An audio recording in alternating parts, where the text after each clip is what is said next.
আসসালামু আলাইকুম। কেমন আছেন আপনারা সবাই?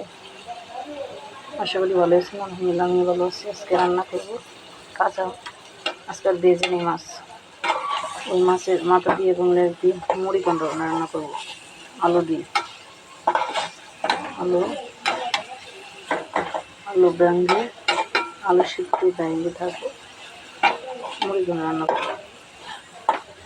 রাত হয়ে গেছে তো সেই জন্য আজকে মাছ বাঁচতে পারিনি, অনেকটা সময় হয়ে গেছে। মাছটা বেশিক্ষণ কষিয়ে নেব না, আলুর সঙ্গে দিয়ে দিব, একসঙ্গে কষবে। তাই অল্প কষিয়ে অল্প পরিমাণ পানি দিয়ে কষিয়ে নেব।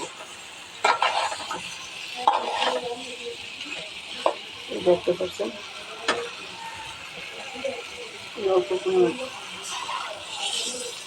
কটুক পানি দিয়ে কষিয়ে নেব। পরে স্বাদ মতো জল দিয়ে দিব, কম বেশি। এরকম মাছটাও সিদ্ধ হতে থাক, আলুটি বোনা হতে থাক। তারপর ভালো থাকবেন, সুস্থ থাকেন। আমার জন্য সবাই দেবেন। আমার লিস্টে আবার আর্নিং আছে, সবাই আমার জন্য লাইক কমেন্ট শেয়ার করবেন প্লিজ।